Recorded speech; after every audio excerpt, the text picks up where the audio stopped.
Bonjour les TikTokers et TikTokeuses, c'est Sandy Fleur. Bon, c'est très rare que dès le matin j'envoie une vidéo comme ça, parce que comme vous voyez, je viens de me réveiller.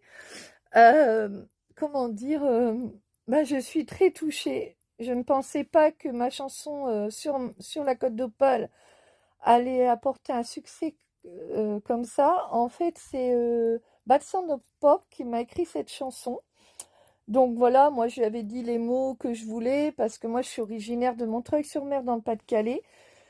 Mais une grosse partie de ma vie, je l'ai vécu, toute mon enfance, mon adolescence, je l'ai vécu sur la Côte d'Opale.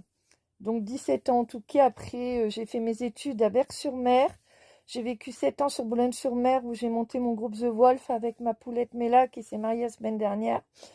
Et pour son mariage, j'ai voulu lui faire la surprise de lui interpréter ma nouvelle chanson qui est sur la Côte d'Opale.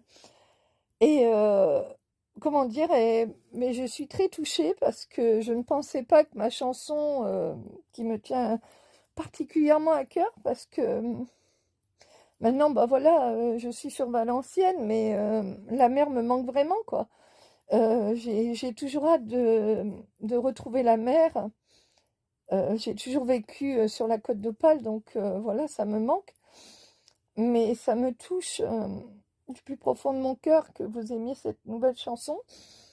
Donc pour ceux qui ont déjà commencé à commander mon album, ben, un grand merci aussi. Et elle sera sur la Côte d'Opale, sera sur mon prochain album qui sortira à la rentrée de septembre 2025. J'ai travaillé très dur, mais ça y est, j'y suis arrivée.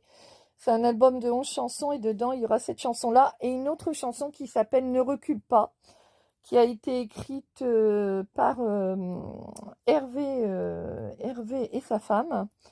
Et de toute façon, j'ai mis tous les noms. Je suis un peu émue là ce matin d'avoir tout ça. Donc voilà, c'est je suis très émue ce matin. Voilà, c'est tout ce que j'avais à dire. Mais écoutez, de toute façon, voilà. Euh, un grand merci. Voilà, c'est tout ce que j'ai à dire. Un grand merci. On est quand même dans une conjoncture actuelle très très compliquée. Ce qui est en train ce que les gens vivent en ce moment, je l'ai vécu juste avant le Covid. J'ai connu une misère sans précédent et j'ai connu beaucoup de problèmes dans ma vie. Et c'est vrai que, voilà, quoi, d'avoir votre soutien, ça m'aide. Voilà. Donc, oui, non, je ne cache pas ma cicatrice. Tout le monde, de toute façon, il y a eu le reportage et bien expliqué ce que j'avais comme problème de santé.